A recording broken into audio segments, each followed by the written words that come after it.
Welcome to quality education classes. आज हम लोग नीट 2025 का एक क्वेश्चन करेंगे और जो कि इलेक्ट्रोस्टैटिक चैप्टर से रिलेटेड है।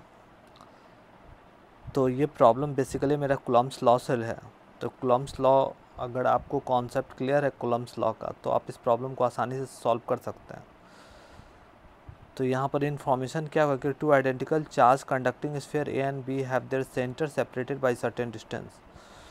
तो टू आइडेंटिकल चार्ज है, ए और बी हम मान लेते हैं, और ये सर्टेन डिस्टेंस है पार्ट डी है, इस पर क्यू चार्ज है, इस पर हमारा क्यू चार्ज है। Charge on each sphere is Q and force of repulsion between them, दोनों के बीच में फोर्स ऑफ रिपल्सन जो है वो एफ एक्ट कर रहा है। थर्ड आइडेंटिकल अनचार्ज कंडक्टिंग स्फीयर को जब इसके साथ टच में लाते हैं वन बाय वन, तो क्या होगा। तो सबसे पहली बात है कि हम लोग यहाँ पर फर्स्ट कंडीशन है हमारा, पहले सी जो है अनचार्ज कंडक्टिंग स्फीयर है जो कि ए के साथ टच में लाया गया है। तो ए हमारा ये रहा और सी ये रहा। तो आफ्टर सर्टेन टाइम्स क्या होगा, सर्टेन टाइम बाद क्या होगा, इक्विलिब्रियम कंडीशन रीच करेगा, और इक्विलिब्रियम कंडीशन जब रीच करेंगे तो ए पर हमारा चार्ज आ जाएगा Q/2 और सी पर कितना आ जाएगा Q/2, और फिर उसके बाद मैं उसको सेपरेट कर दूंगा। फिर उसके बाद बी पर जो हमारा जो चार्ज है Q है, और सी पर जो चार्ज आफ्टर कांटेक्ट ए आया है Q/2 आया है, तो बी और सी को एक दूसरे के साथ कांटेक्ट लाते हैं, तो फिर एक आफ्टर सर्टेन टाइम के बाद हमारा क्या होगा, बी पर फिर से चार्ज हमारा हो जाएगा Q + Q/2 डिवाइड बाई 2, और सी पर भी हमारा charge Q + Q/2 divide by 2।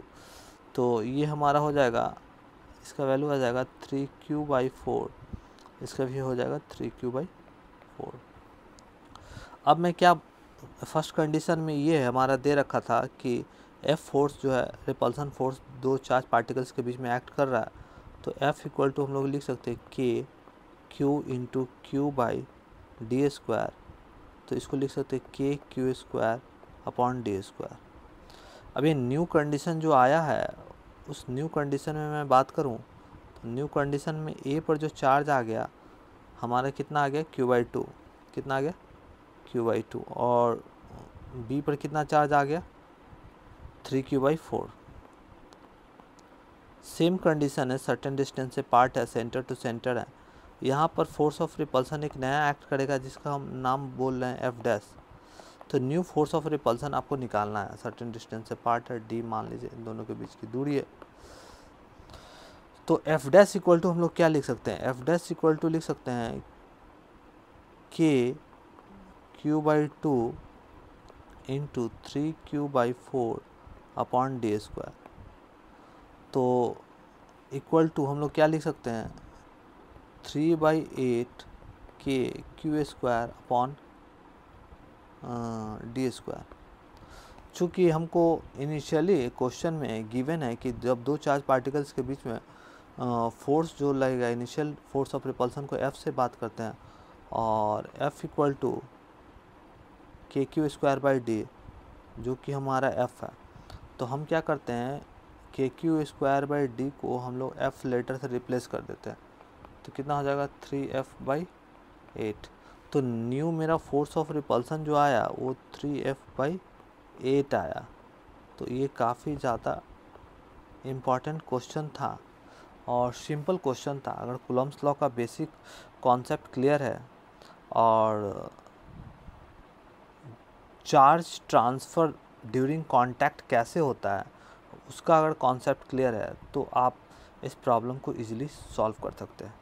तो फिर से मैं बात करता हूँ कि दो चार्ज पार्टिकल था जो कि सर्टेन डिस्टेंस से पार्ट था, initially force of repulsion F था, उसे एक थर्ड अनचार्ज पार्टिकल C के साथ टच में लाया गया। टच में लाने के बाद उनके बीच में चार्ज ट्रांसफ़र हुआ, C को फिर से हमारे B के साथ टच में लाया गया, फिर से चार्ज ट्रांसफ़र हुआ।